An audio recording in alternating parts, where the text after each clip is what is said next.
Alright guys, it's Charlie Tango 1994 back with another YouTube video. For the last 4 or 5 years, when it gets to around this time of year, I start thinking about what I'd like to be doing when the summer comes. After the cold nights and early evenings of winter, the world gradually starts to wake back up, and as the days start to lengthen, we begin to venture back outdoors. Our fondest memories of those sunny Sunday afternoons and long cool evenings come back to us as we start sorting through the bits we're going to need for our big days out. After a year full of troubles last year, I'd set my hopes in getting back behind the wheel and venturing out once more to the various high spots around the country I want to get out to. But then Corona struck. Okay, so I was set to do a radio bag review for this year, and I'd started rummaging around looking for the bits I need, as well as buying a couple of new bits for this year, and then, in the middle of it all, the world's gone mad, and for now, until we don't know when, we're all to stay at home, and all travel is pretty well off limits. Most social events have been cancelled, and on a personal level, the eye operation I was just about to go in for has been cancelled, so again, that's going to change my driving plans for this summer, and I was all set up until this to buy my own little camper to be heading out in this year. Well, like everyone, that coronavirus has wrecked most people's plans for the summer. So, with all that going on, it might seem pretty pointless getting my radio bag together, but since I need to do it anyway for some unknown point in the future, I might as well do it now and have it packed and ready for when that day comes. For my radio bag, this black 35-litre rucksack is the bag of choice. It's made from a good sturdy fabric with decent shoulder straps, with 2 side pockets and a rear pocket. Now, the contents of the bag has changed and evolved over the years, but will generally always contain some basic components which include radio equipment, well, obviously, but let's come back to that in a moment. Shelter, be it high winds or baking sun, you're going to need a shelter. I have a choice of various tarps and a couple of small tents. For ease of use, I'm keen to try out the 2-man tent I got last year, and it is the ideal size for the bag. That way, I don't need to carry a ground sheet to keep the radio equipment off of the ground. Brew Kit. Possibly the most essential bit of equipment after the radio stuff is your ability to make various brews while you're out. Be it coffee, tea or hot chocolate, drinks are essential when you're out and about. In previous years, I've opted for the Crusader cook set, which I've had for ages. This year, I wanted to try something else that would be easier, so I'm going to pack this gas stove and a little kettle to go along with my camping mug. Unlike the Crusader set, which is a water bottle, I'll also need to carry a separate water bottle. All I need for drinks is these 3-in-1 coffee sachets. I'll usually have cold drinks with me when I go out, but I generally pick them up as I'm travelling out on the day.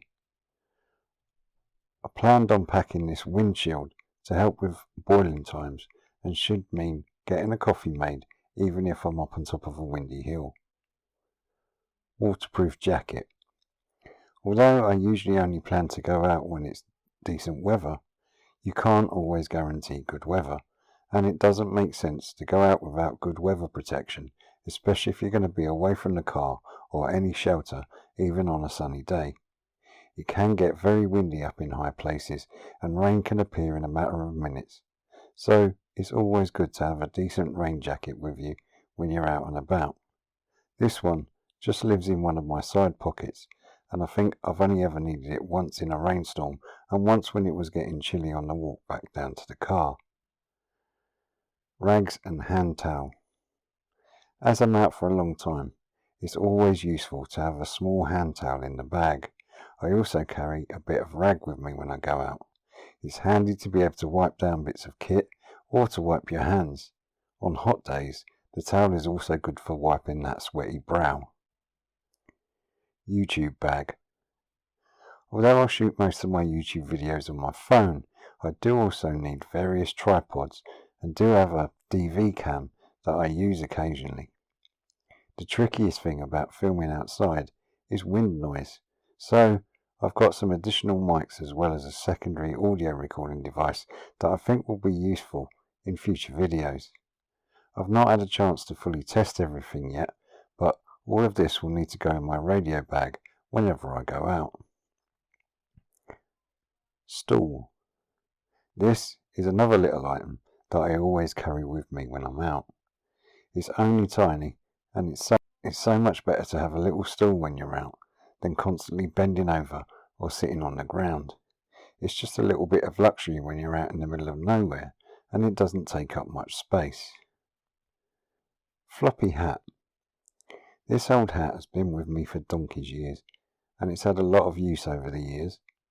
It's great for keeping the sun off your head, but it's also good in the rain, so this too gets stuffed in a side pocket with the rain jacket, and there's been many a time I've been glad to have it, so it stays in my bag whatever the weather. Portable battery. We've looked at this battery in more detail in another video, but this is what I use to power my CB radios when I'm out portable. This is a 3000 mAh jumper battery. It's small enough and light enough to slip into a rucksack with your radio kit, and you can use it to charge other things while you're out. Solar panel. This is the latest addition to my radio bag, and I did a review video of it only recently. It's not really an essential bit of kit, but I did have a situation a couple of years ago when, after using my phone to film one of my days out, I only had a few minutes of battery left to find my way back home, and only had enough juice to get me back on the right road to the motorway from where it was easy to get home. But I was really worried that I'd end up lost before I hit any meaningful sort of road sign. Fortunately, the phone died just as I got on the slip road, but I thought then it would be useful to have a way of charging my phone when I was out, and I liked the idea of using the sun to keep things topped up, so this was ideal since it's small enough and light enough to go in my radio bag along with my other bits. I'm usually out for most of the day, so plugging into the solar panel when I'm not using my phone should keep my battery at a decent level, even if I use the phone heavily. Drone. This drone too is a relatively recent addition, and I've only had the chance to fly it a handful of times so far. As with the solar panel, I've also done a review video of it recently, but again, it's a nice compact little drone with some decent features, so it won't take up much space in my radio bag. Radio bag. So alright, we've gone through all the other bits, but not mentioned any radio kit yet. I have a separate bag that goes in the rucksack, which holds all the radio stuff that I need when I go out on a DX trip. That's going to include a SWR meter, feed cables and patch cables, a bunch of cordage for the mast, as well as for putting up a tarp if I don't have the little tent we just looked at, plus a few tools, pliers and such, plus I have this little pirate flag that sometimes goes at the top of the mast, and of course you need an aerial, which in my case is a T2LT, and this was gifted to me by another YouTuber, and in the last couple of years it's been my preferred aerial for these types of trips.